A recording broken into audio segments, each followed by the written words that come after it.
everyone. So for those of you that don't know me, my name's Jessica Giannino. I'm the state rep for the city of Revere, the town of Saugus, and the city of Chelsea, and I'm really excited to be here with you guys tonight. For everyone in the room and everyone at home, this is being televised by Revere TV. We're also really lucky to have representation here from the Revere Journal and the Advocate and Barbara Bishop from Winthrop TV. So thank you guys for being here to make sure that this is broadcasted. I want to start by acknowledging the elected officials that took the time to see us this evening. First and foremost, my colleague, Representative Turco, who is here live today through Zoom. He'll be speaking in a moment. I'm going to hold him up in the middle. He sends his sincerest regards, unfortunately, due to COVID. He's taking the meeting remotely this evening, but he's with us. He's live. He can hear everything we're saying. And Jake from his office is here to represent him, so thank you, Jake. We have our Ward 5 Councilor Al Fiore here. Town meeting members from Saugus, I'm going to butcher last. Delios, sorry, and Peter Manugian. Mark Silvestri, Revere City Councilor at Large. John Kingston from the Revere School Committee.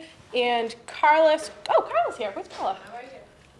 Hey, you snuck in. Carla from Saugus town meeting member. She's also the principal of the vocational school. So thank you for being here. Really excited to see so many community members here this evening, as well as elected officials. Did I miss anyone else? No. All right.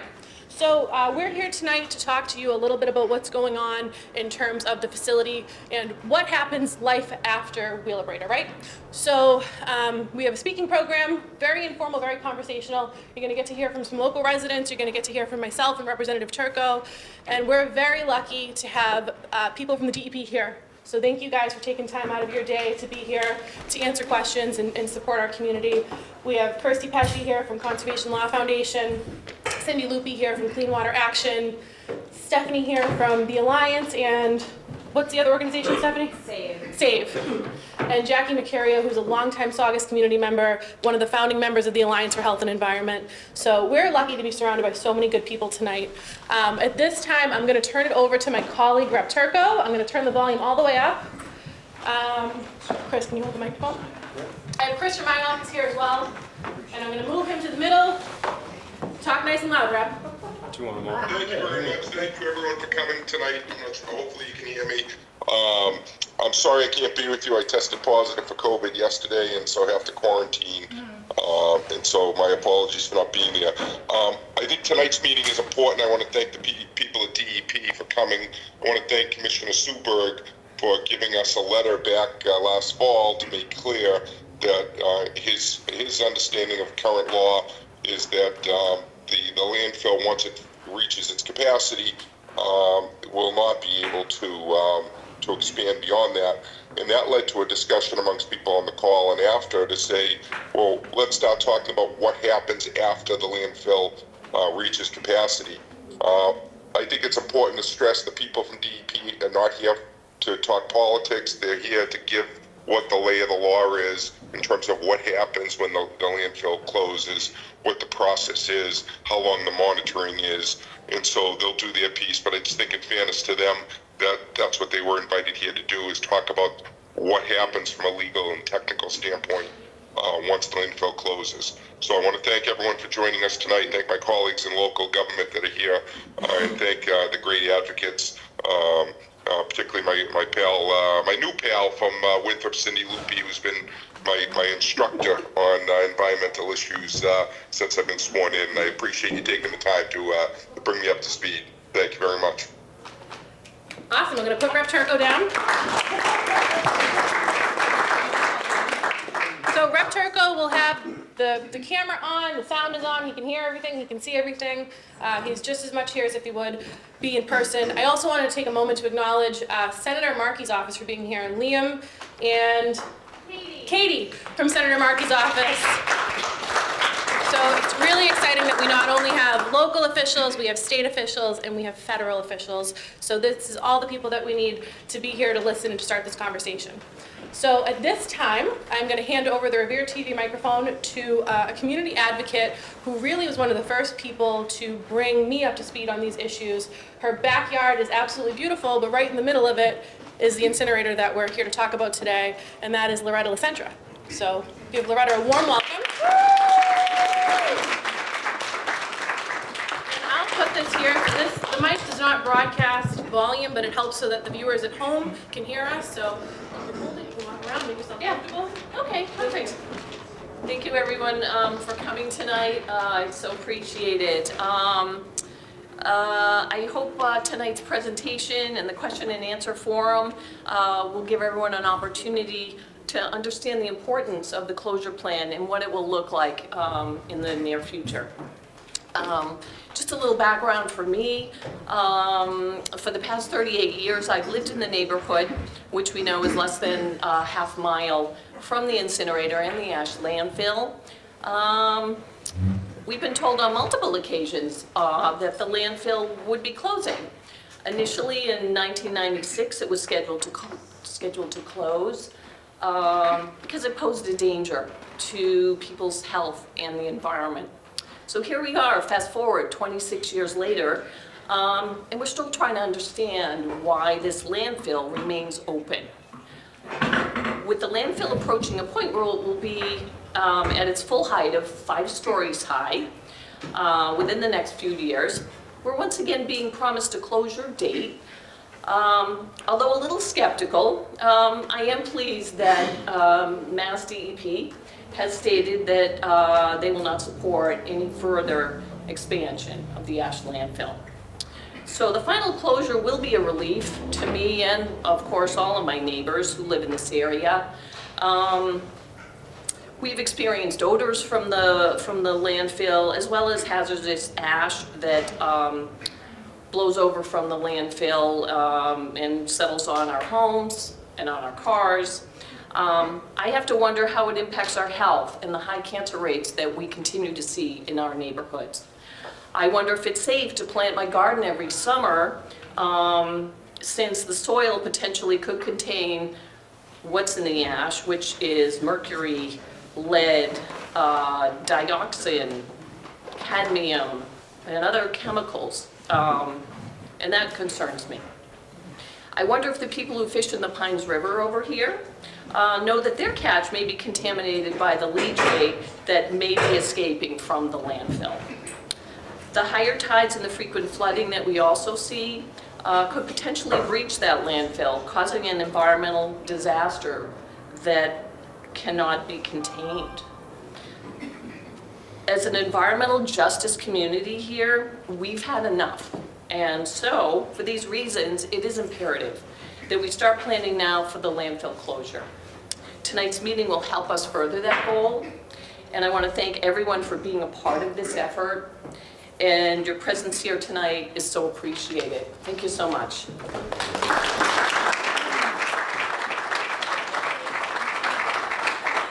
Thank you so much, Loretta, and thank you for sharing your story and for always being here.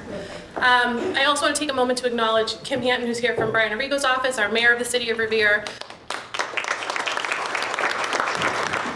Again, unfortunately, due to the times that we're in, his children were not feeling well, so the mayor's home taking care of them, and Kim is here to support us. Thank you, Kim. I also want to take a moment to do something that I neglected to do at the beginning of the meeting that I originally had anticipated, but listening to Loretta reminded me, when you talk about, you know, some of the things that have happened in this area, we talk about cancer and we talk about those effects. This neighborhood lost 2 community members in the last week, Billy Ligorio and Marie LaValle. And I think it would be appropriate if we just take a moment of silence in memory of their lives and all of those that have been lost in this neighborhood and the neighborhoods in Saugus due to cancer. So I just ask for a moment of silence and prayer and reflection.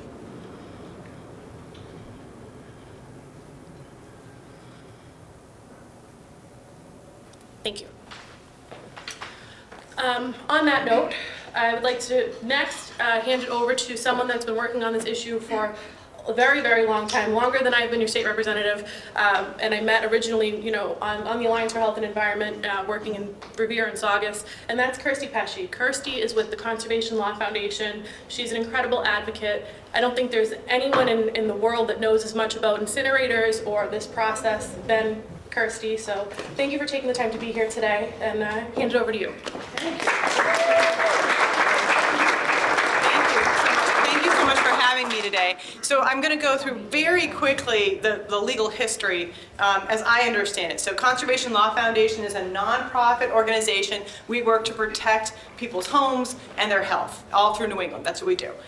Zero Waste Project is part of that, and we're about not only stopping dangerous incinerators and landfills, but also composting and solutions, bottle bills, like all the stuff that really solves these problems, which we could do a whole nother night on, and I'm happy to do that sometime. So what is happening here as Conservation Law Foundation understands it? So in the 1950s, 1960s, there was a landfill, a regular trash landfill. And in those days, a trash landfill meant a lot of times it was in the water, right? You couldn't build a house there. It was considered useless land. So wetlands, marshes, that's where our landfills ended up.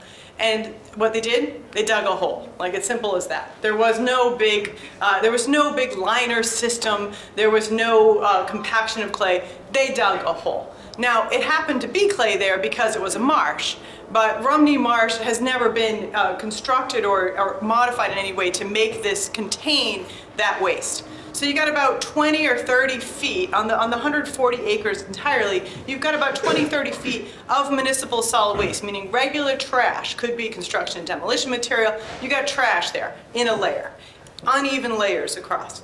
Then in the early 70s, people were sick of the odor from the landfill. And so folks came forward and said, you know what would be a great idea? This new technology, incineration.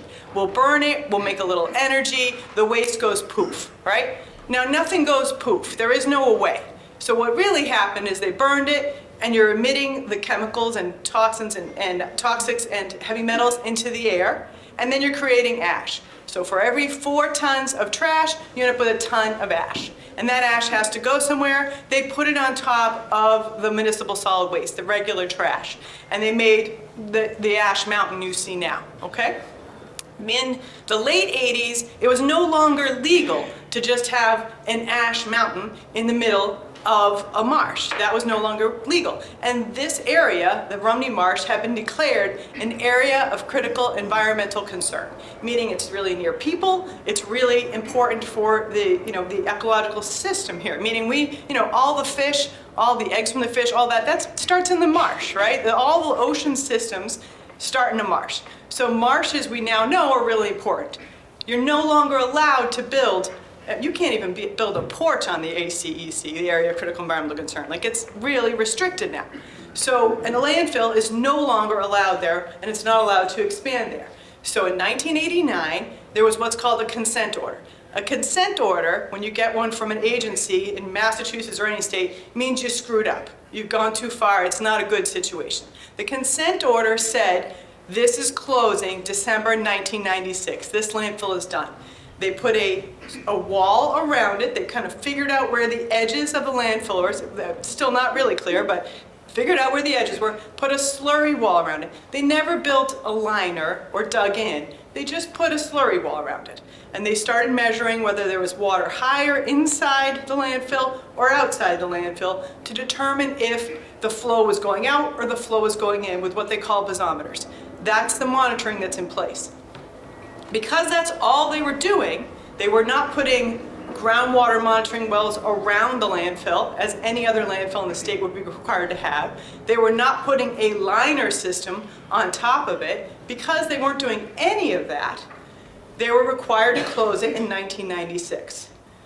Then what happened is that there were a series of stormwater valleys throughout the landfill for drainage. Okay, so that stormwater would be controlled and go into swales. What the deal was that the Commonwealth of Massachusetts said, you are going to shut the landfill down, you being Wheelabrator is going to shut the landfill down once the landfill looks like the final engineering plan. And then they proceeded, instead of closing the landfill in December of 1996, they proceeded to amend that consent order and the final engineering plan, I think it was 11 or 12 times over the years. And every time what they did is said, you can fill up one of those stormwater valleys, a little bit more. So they didn't add anything to the height, and they didn't add anything to the footprint of the landfill, but they filled up the valleys a little bit more each time, okay? So the last time that Wheelabrator suggested filling up the valleys a little bit more, the town of Saugus said, wait a minute, isn't this an expansion? Don't we need to do what's called a site assignment modification? So Conservation Law Foundation and the Board of Health appealed the permitting process and said, Mass DEP, this is an expansion, you need to get these other permits. And the Mass DEP said, this is not an expansion, this is an expansion of capacity. And the courts agreed with Mass DEP, so Wheelabrator was allowed to fill the last couple of stormwater valleys, okay? So that's what's happened in the past. And now, Wheelabrator has been telling, or now WIN, I love that, Waste Innovations, WIN. 1974, by the way, this is the oldest incinerator in the country. So there's no innovation here, but okay. And so anyway, the WIN has said, we're gonna expand the landfill again to the people of Saugus. And we're gonna make a deal with you, right, to pay you. That's not in writing, we don't know what that looks like, but that's the discussion. So the commissioner of the Mass DEP said, last time when we had this permit discussion in this court case, the commissioner said, this is it. No more capacity at this landfill. And he held to his word. He said, in the letter that Rep. Turco just mentioned, the DEP said, Mass Department of Environmental Protection said, there will not be a height expansion, there will not be a footprint expansion, because this is in an area of critical environmental concern. So it being in an area of critical environmental concern did not save us last time, but it should do so this time. So one, I think you should feel confident about the fact that this is going to shut down. But we keep our eyes, we love you guys, we keep our eyes on Mass DEP because, you know, we have to make sure that their bosses don't change their minds, right? So we keep our eye on that. But I think we've got this beat, so we're going to actually shut this landfill down. That being said, you still have a great big incinerator that's creating 100,000+ tons of ash each year. Now, that ash could go, Wheelabrator owns a Shrewsbury ash landfill, closer to where I live. And then they also just expanded the Putnam, Connecticut ash landfill. So Wheelabrator has plenty of places to send their ash, but what we really need to be doing is to stop burning this stuff, right? I mean, if you're burning 400,000 tons of waste a year, which is a little more than that every year, and a quarter of that, so 100,000 tons, is food, we got to do better, right? So that's why Conservation Law Foundation is about pursuing other solutions that would stop, you know, starve the beast, as my friend Ann Devlin says, stop putting the waste in there in the first place so we can create local jobs, save money, and not have the pollution coming out of the stack and that toxic ash. But so that's the situation legally up to this point, and then the DEP can explain in greater detail how a landfill gets shut down and any other questions you have about those pieces, the technical pieces. But that's how Conservation Law Foundation understands how we've gotten to this point. So I hope that that's helpful, and I don't know if anybody, do you want to do questions now or you want to wait? So we'll do all the questions at the end. Okay, all right, so we'll do questions at the end. But so that's where we're at now, okay? All right.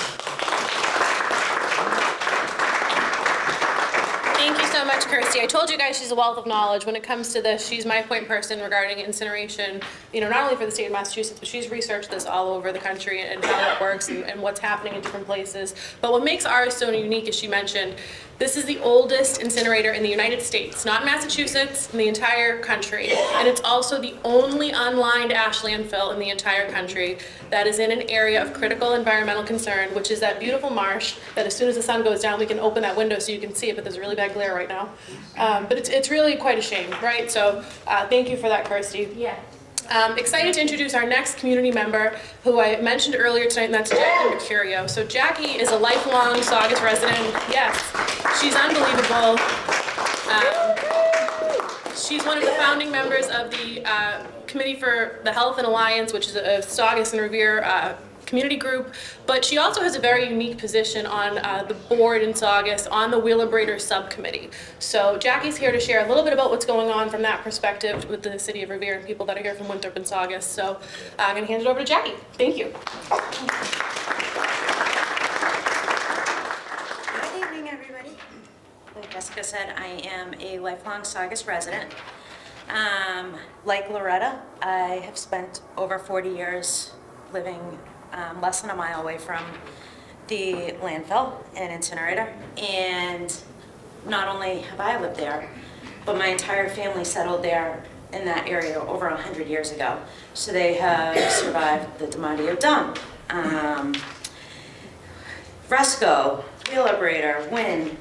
It's just been an onslaught of all sorts of different issues for a long time. And all the way back to my great aunt used to wheel my mom in her carriage down to protest in front of the ash landfill for closing it. Or no, I'm sorry, in front of the landfill to close it back when it was DiMattio's. So I have a really long history.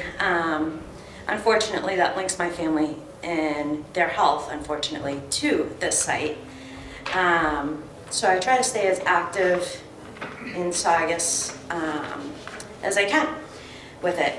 So currently, I am on the Saugus River Watershed Board, and I'm also on the Board of Health Subcommittee for Wheelabrator.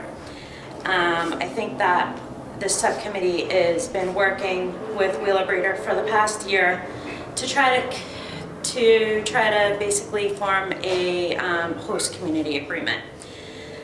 Of course, we still don't have any details about what would be compiled of this host community agreement, but we are getting a lot closer.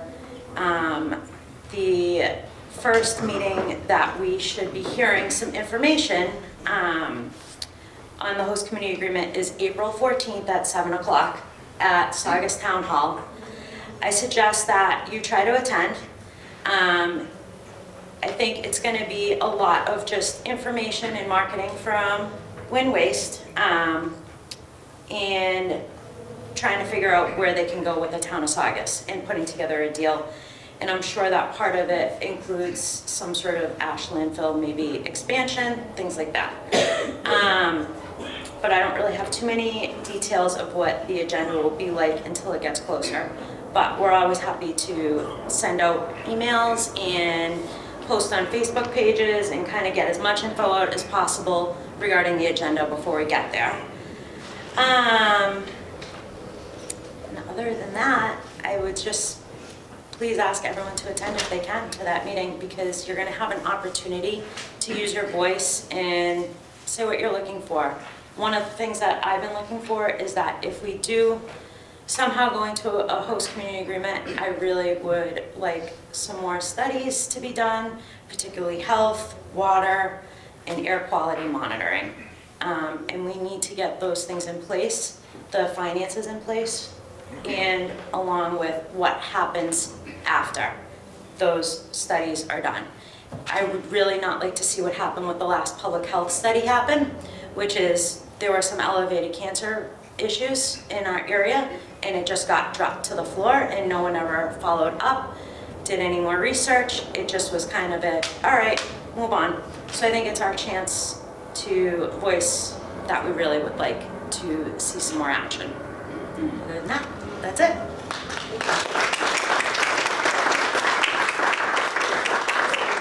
Well, thank you so much, Jackie, for being here. So that concludes the kind of formal speaking portion to the event. Again, aside from just kind of keeping everyone up to speed on what's going on, we have very special guests here from the DEP to answer questions regarding permitting and very specific topics regarding the closure of the landfill. We want to make sure that we are grateful and respectful for their presence that are here today, and we want to keep the questions centered around those topics. So I will be facilitating. So if you have a question, raise your hand, and we'll start. Yes, sir. This is Ron Clark, who's a lifelong community member from this neighborhood, so thank you. So what happens if they do seal it off, right? And we're all worried about these 100-year storms, and we all know the 100-year storms are getting to be bigger and bigger and more often. So what happens if they do cap this off and we get a huge major flood and it gets into all this? What happens at that point? Does it all just come into the river and we're just stuck with it? Or? So that's a great question. Is that something from we find DEP appropriate, or? Well, I'm just going to pass this. So this is just for Revere TV, so Oh, people at home can hear. The question was regarding 100-year storms and what happens if we cap the landfill to everything that's in there, the water floods. Well, I think that, you know, the landfill itself, most of the landfill is above the 100-year flood elevation. So in the event of a significant or severe storm, it's probably not going to impact the landfill itself. But again, as climate change increases and more storms come in, I mean, I think you could have that same discussion about any number of facilities that are located along the ocean. Thank you. And I will say on that note, I think regarding that in our perspective, it's the Dewey Daggett site, right? So that's a bigger issue. And the problem is that site's been closed since the 50s, and every single storm, every tidal surge, there's trash coming out of that because it's been in disrepair for so many years. The DEP has been working with myself and Representative Turco to get this repaired. It's a project that we've been working on and in close contact with them. So that's going to be huge in terms of tidal elevations and flooding and storms, because that's a more short-term issue that every single time the tide is coming up and down, since that site is in such disrepair and so old, there's trash coming in and out, right? So the repairs and rehab of the Dewey Daggett will immediately fix those concerns, but No, I'm glad you brought that up, Representative. We're actually very excited about this project. We've been trying to put together the funding necessary to stabilize the southern side of the landfill, which has been eroding into the marsh for the last 40 to 50 years. We're hoping, fingers crossed, that within the next few weeks we'll have all the approvals that we need. So you will see some activity out at the former Daggett landfill site. It's directly adjacent to Wheelabrator's ash landfill. And essentially what we're going to do is our contractors are going to come in, we're going to pull the trash that's eroded out into the marsh, out of the marsh. We're going to essentially put a rock revetment wall along that south slope to stop the trash from continuing to erode into the wetland, and then we're going to try to restore some of the salt marsh. So it's actually the 43rd site that came into the waste site cleanup program. So think about how long ago this has been in our system for, 50, 60 plus years. So, exactly is that? So if you, I'm not really good with directions, but if you are on, is that 107? That runs right by the facility. So if you're facing the Wheelabrator, the waste to energy facility, the landfill is to the right of that. Right next to that on the Pines River is the former Daggett landfill. So, yeah, so it was owned by a fellow named Dewey Daggett, took all types of trash in there in the 40s, 50s, and 60s, spent all the money. It's owned by a trust that has no assets, so we don't really have anybody to chase. We were able to secure about $2.5 million in mitigation funds from Wheelabrator to help fund this repair work. And then Commissioner Suberk was good enough to give us another $300,000 or $400,000 to finish the job off. So with any luck, this should be done by the end of the summer, early fall. Oh, that would be great. Yeah.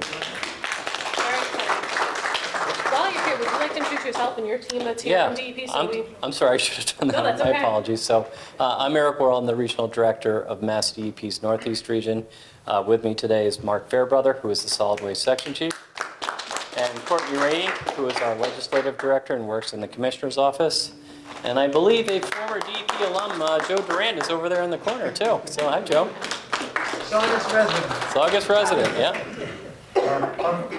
Yeah. I'm going to start over here and we'll go this way. So Jackie.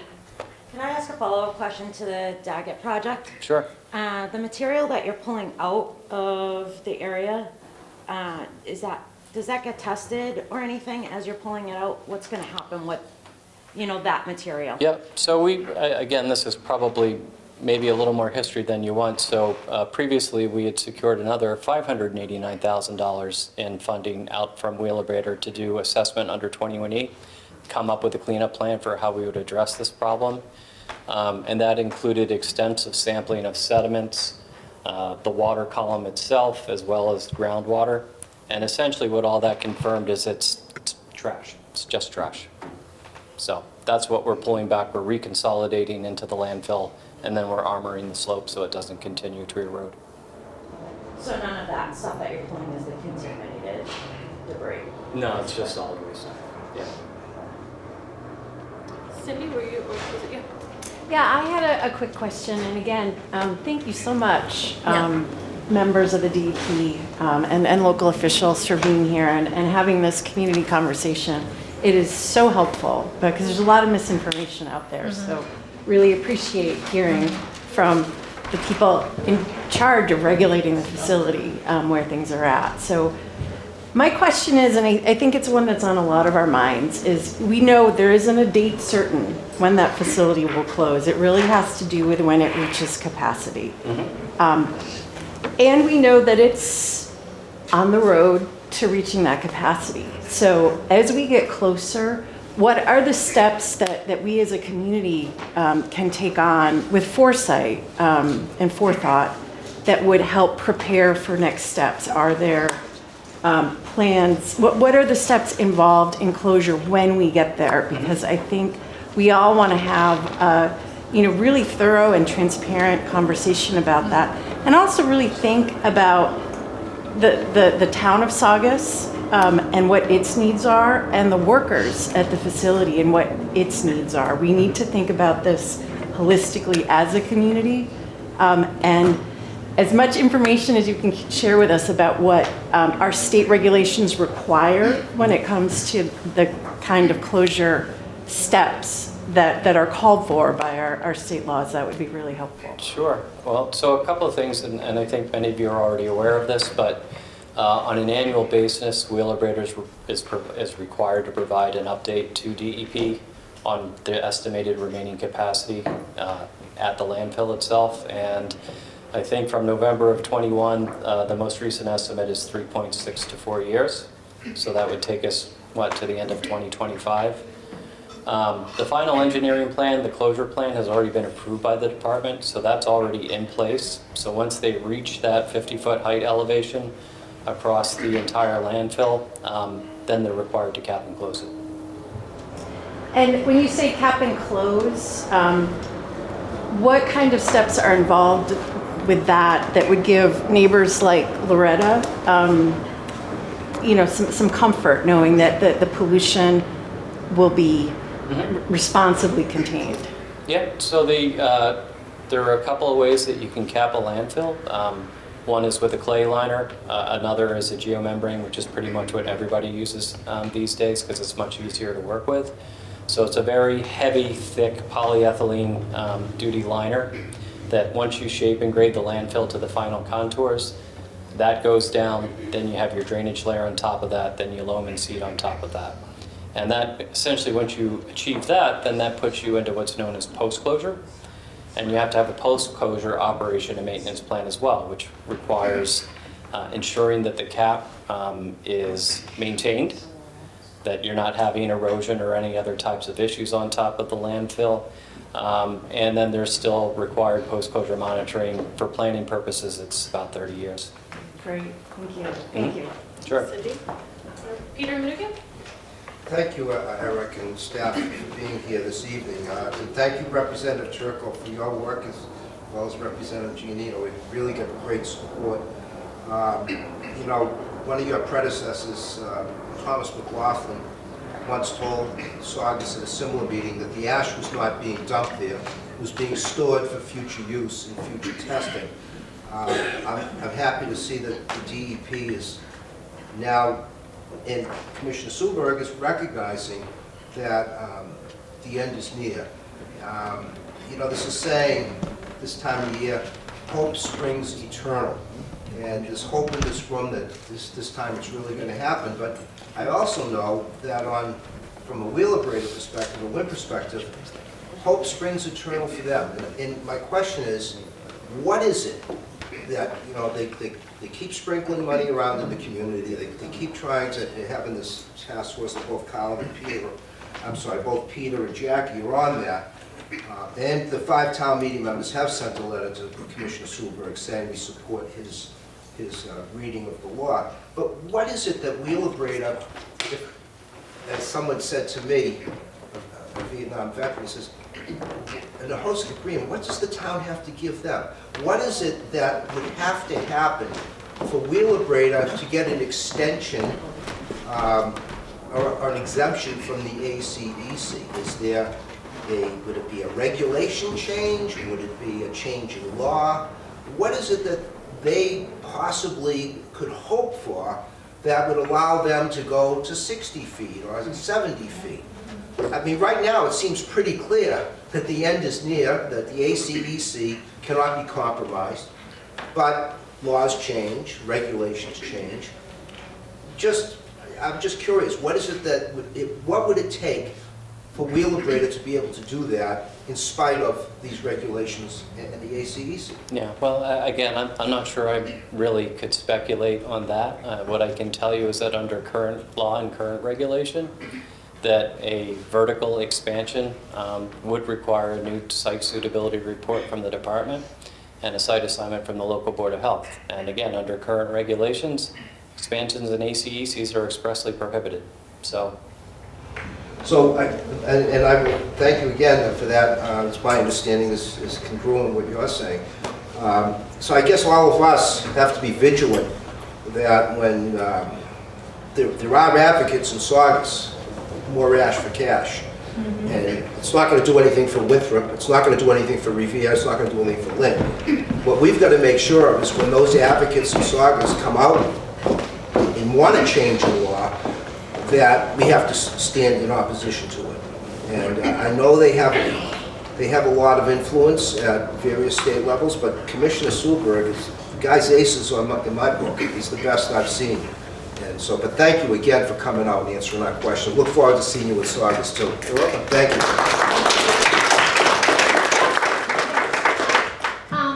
I have to say I was ignorant until 5 years ago when I joined the Mothers Out Front. Even hearing anything about a Wheelabrator, and we're not that far, I'm from Winthrop, and we're not that far from you all. But it was very concerning once we understood what all of you have been going through in this town and the impact that it has, and also besides your health and the air and all the things, but also you've lost a beautiful marsh, the Rumney Marsh, and how much that has been impacted. But in my thoughts, and you know, I guess I don't trust all of these people that are guaranteeing you that there won't be another level added on to another level. I think of in Weymouth, they have the Weymouth plant, and they had already stopped the production of it, and within 3 days, it came right back.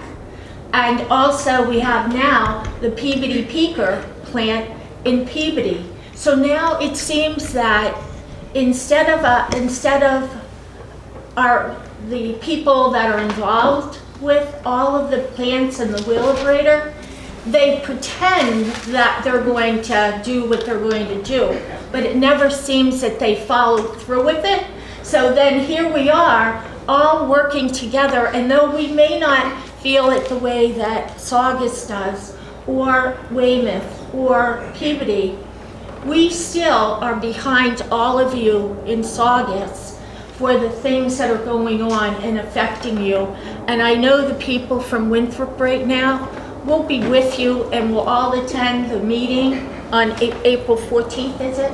And but I just wanted all of you to know how much we do care about you all, because you never know, it could end up being in our backyard. And so that's all I wanted to say.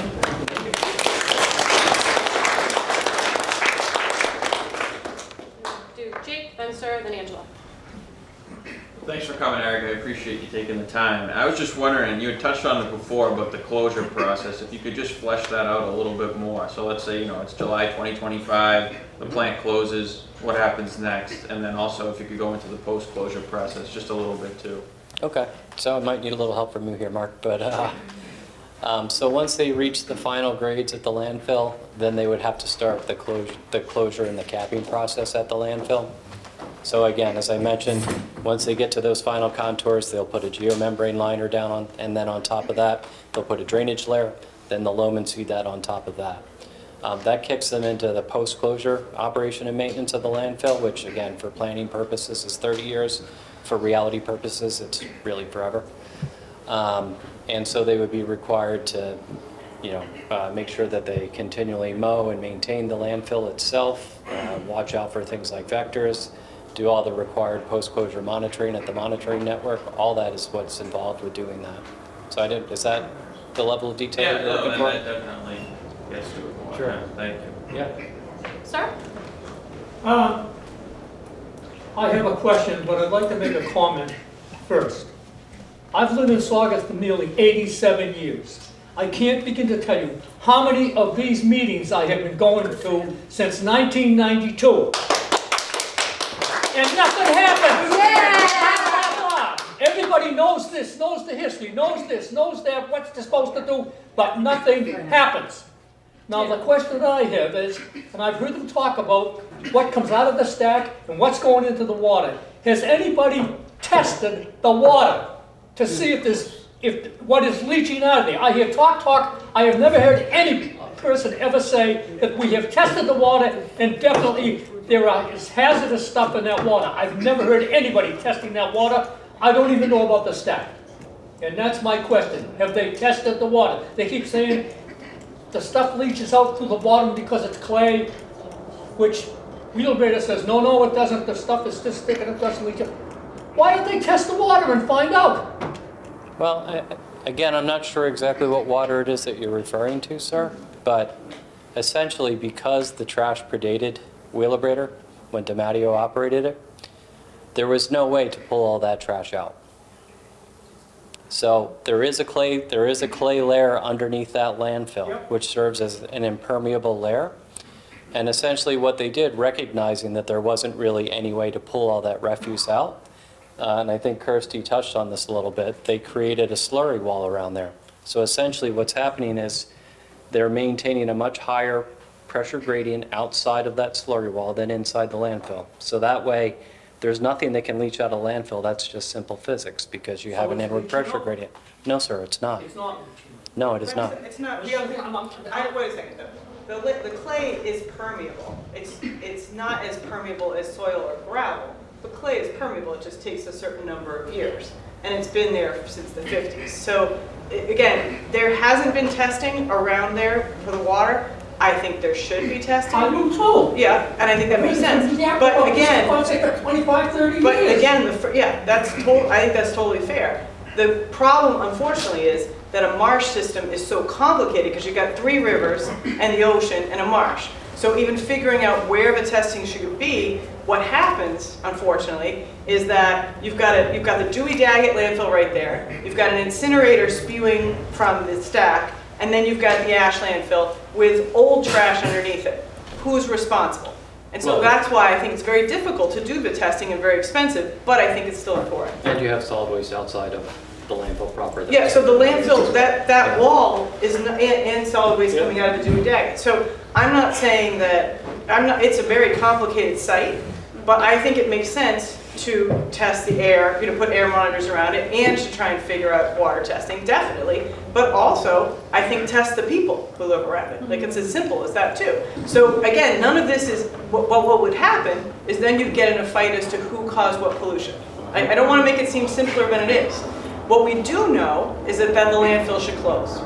So I think the most important thing is to get that capped and closed as soon as possible, honestly, and to shut down the incinerator. Yeah. But I think the only way we're going to shut it down is to get somebody to bomb it. Really? Bomb it! Bomb it! Then there's no more Wheelabrator. Well, a raccoon took it down a couple times, so I don't think we need a bomb. Just a raccoon gets right through the wires, that's enough. Just a nice raccoon. We've got some disturbance where I live, we can bring you some raccoons. Angela. Thank you, sir. I've been living here for 30 years. There's one thing that you said that after 60 feet, it can't go more than 60 feet. It'll take about 50 feet. It'll take about 3.5 more years to get to that capacity. Vertically, you said. Correct. What if they decide to go horizontally? Same thing. That still triggers an expansion that would require a new site suitability and site assignment.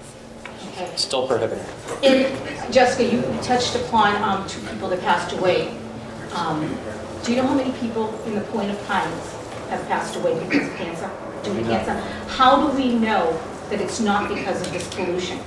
How? I mean, years ago, I remember about 30 years ago, they started doing some testing.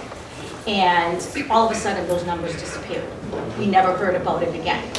Is there any way to start doing testing down here to see if this is causing all these people to get sick? I myself have had cancer.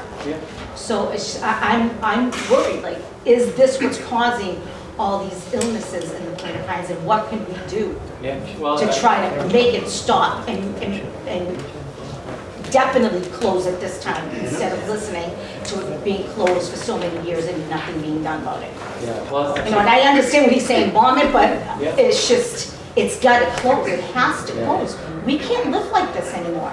I mean, you're talking up 10 years. And every time they keep saying, oh yes, we're going to close it this time, we're going to close it this time. Oh, well, guess what? They got another extension, and they got another extension, and they got another extension. How do we know it's going to stop? How does he really know that it's actually going to stop this time? That you are going to cap it, that it is going to speak goodbye, you know? Well, you threw a lot at me there, but just a couple of thoughts. I mean, one is the Department of Public Health is the state agency that does those types of public health assessments. They did do one in 2016. The conclusion, and I'm just telling you what the conclusion was, is that they did not find any abnormal rates of cancer in the surrounding area. I know a lot of people, you know, still have the same levels of concerns and perhaps question the validity of that study. They only looked at Saugus, they didn't look at Revere. Especially the Point of Pines, the way the wind blows. Yeah, well, Because that's where we live. well, again, we're DEP, not DPH, but the Bureau of Environmental Health Assessment are the ones that do those types of studies. And certainly, I think you guys are free and welcome to approach them to see if they'd be willing to do another study.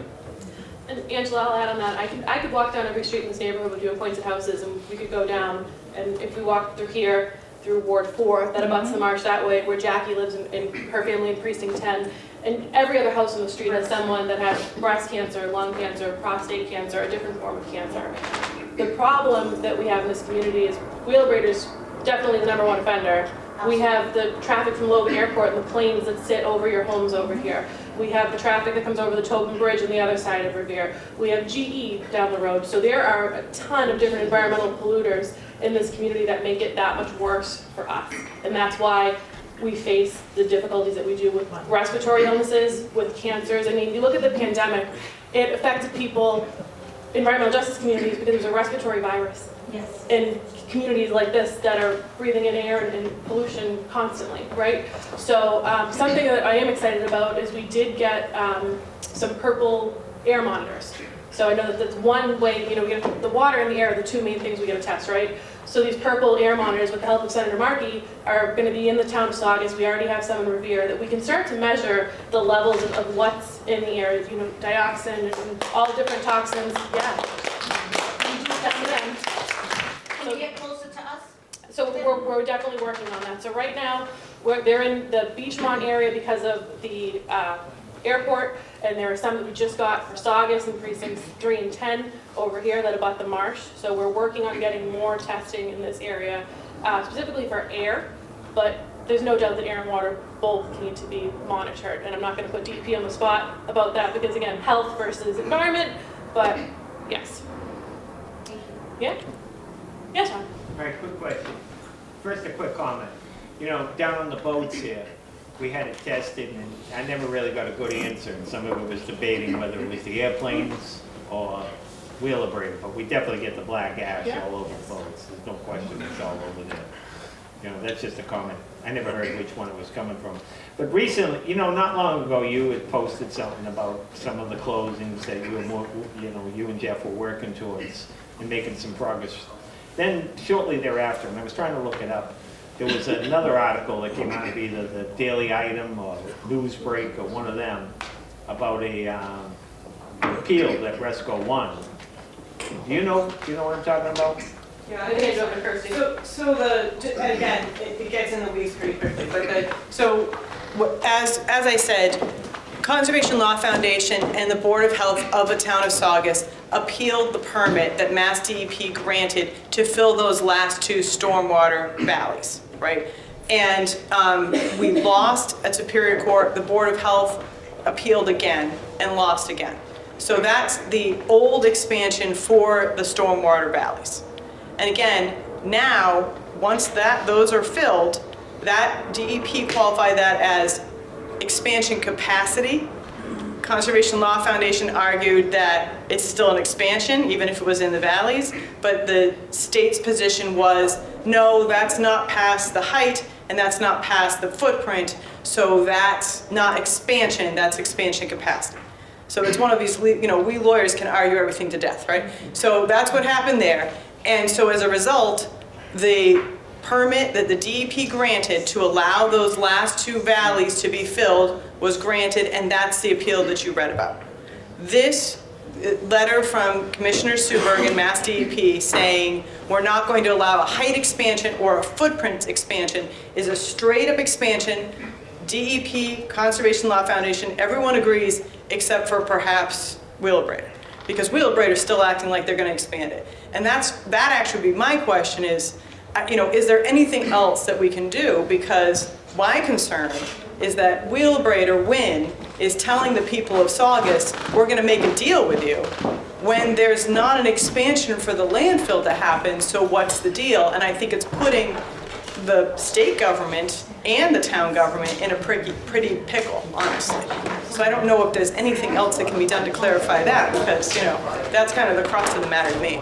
Yeah, I mean, again, all I can say is there is no project or permit application before the department for any type of expansion. So if there was one, then similar to what we did during the last permit proceeding, that would go through a full and transparent public comment process. And I think Commissioner Suberg summed it up nicely in terms of the prospects of that being approved under current state regulation. Thank you. Yes, Peter. Hi, Peter Delios, Town Meeting, Precinct 10, co-members here with me. And I'm on the board with Jackie, this Wheelabrator subcommittee. The question is, well, not really a question, I guess a statement. If it does close, the landfill, and now they're still open and operating and still burning ash, they're going to be bringing trucks in here to get it out. And I can name 24 families that I know in our precinct that have had cancer. And we, like Jessica said, we can't pinpoint it. Is it the aircraft? Is it the cars driving down 107 every day? Is it GE? It's at some point we're going to have to get more studies done and test it all the air quality. But the other thing now is if they're trucking it out of here, I mean the trash has to go somewhere.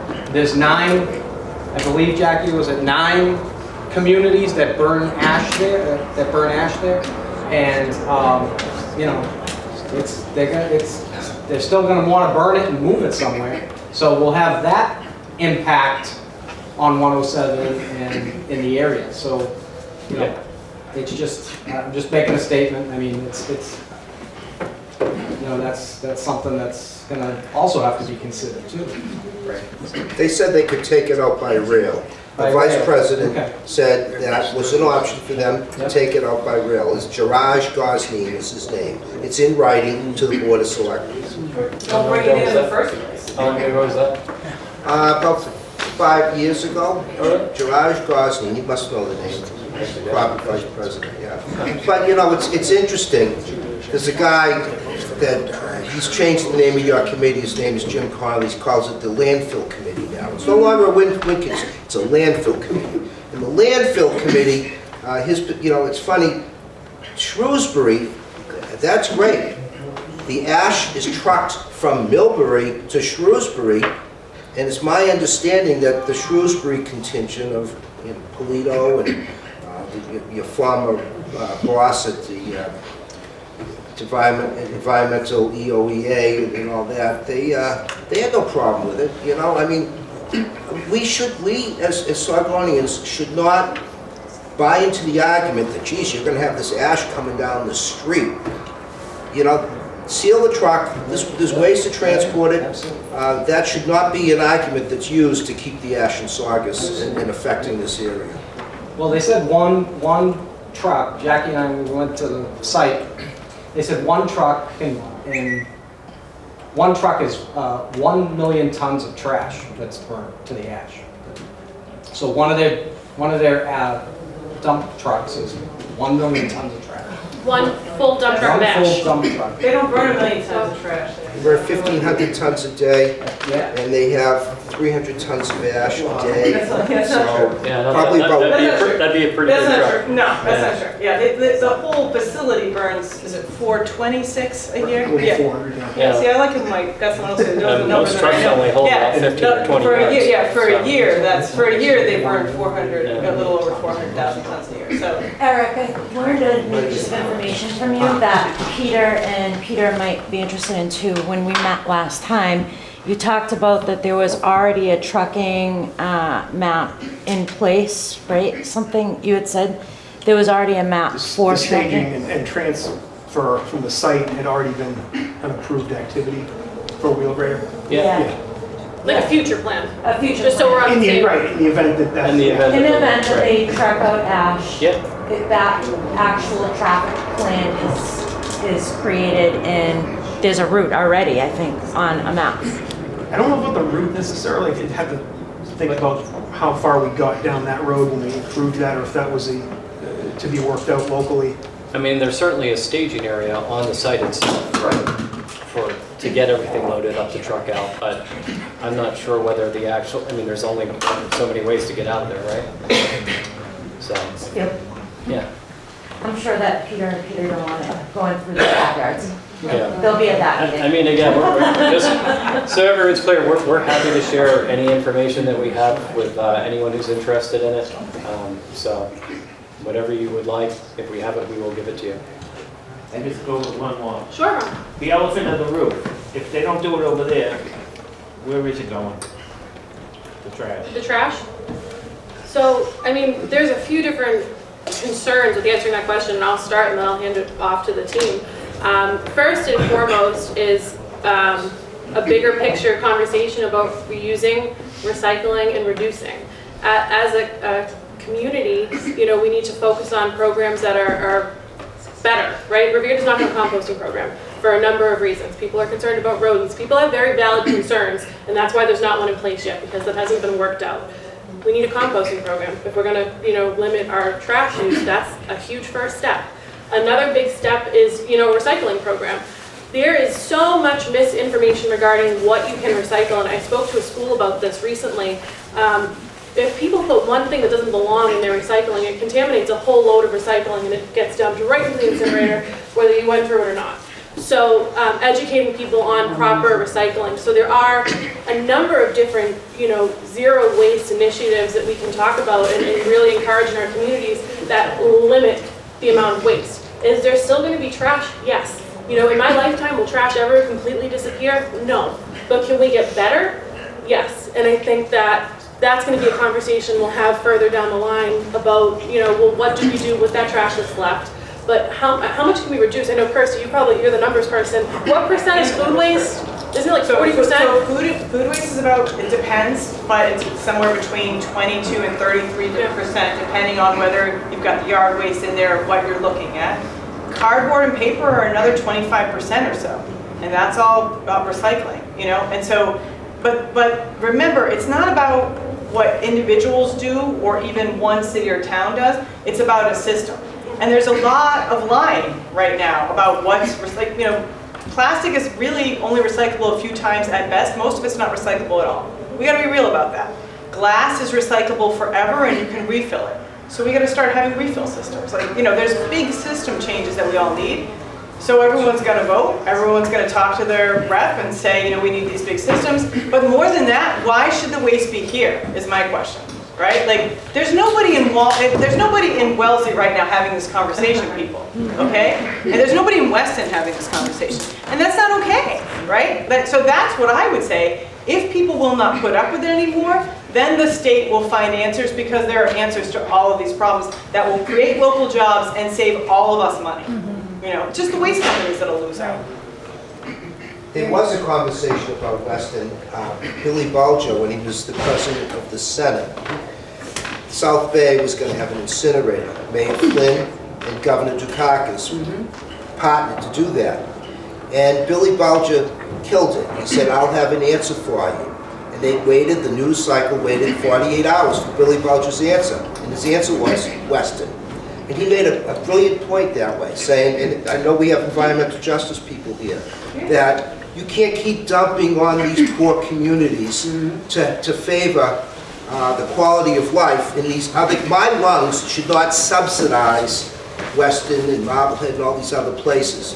Our health should not subsidize that. And the state has, there's a bigger picture.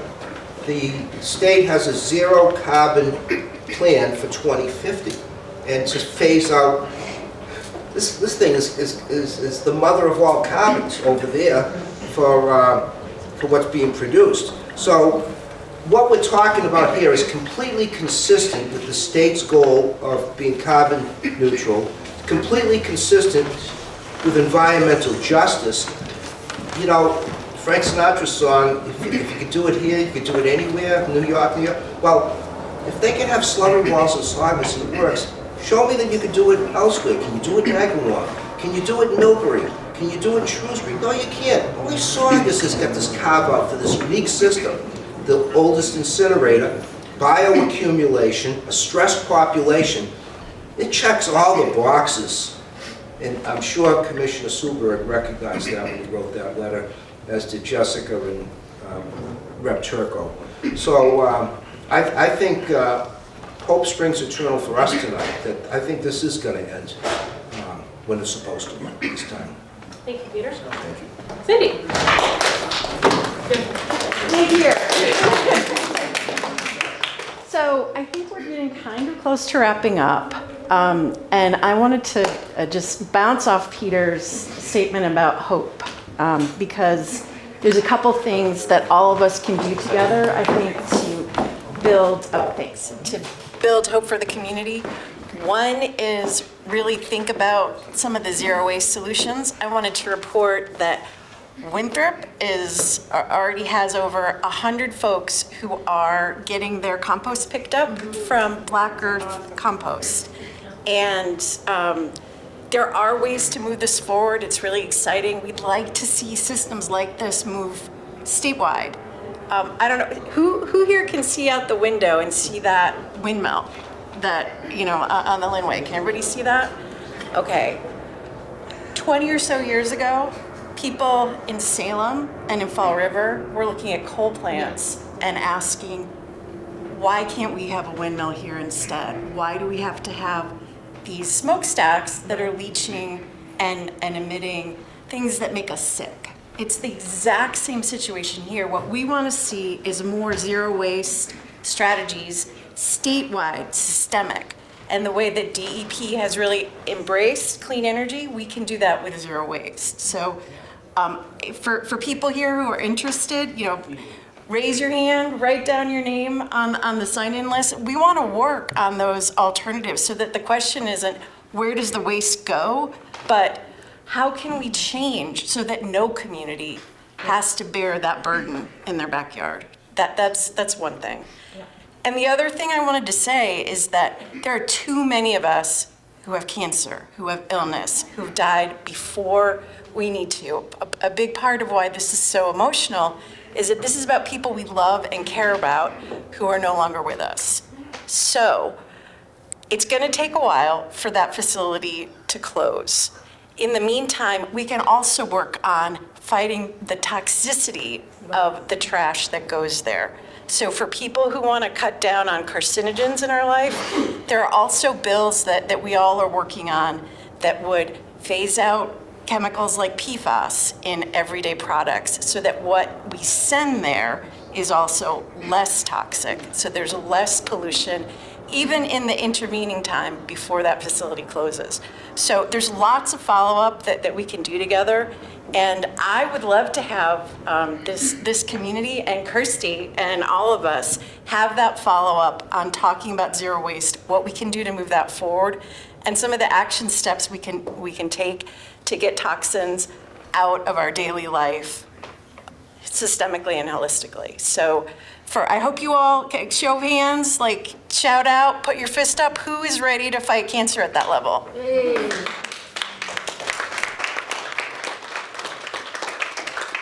Excellent. Thank you all. More to come. Thank you, Cindy. And I also want to acknowledge someone else that's here, Mary from Saugus River Watershed. Mary's a big part of the Saugus and Lynn community that has been a big activist in this for a very long time. At this point, there are no further questions. I really want to thank my colleagues in government for being here tonight that took time out of their day, our friends and neighbors for being here. Thank you. Kirsty, Cindy, Courtney, Mark, Eric. I feel like I just passed the test.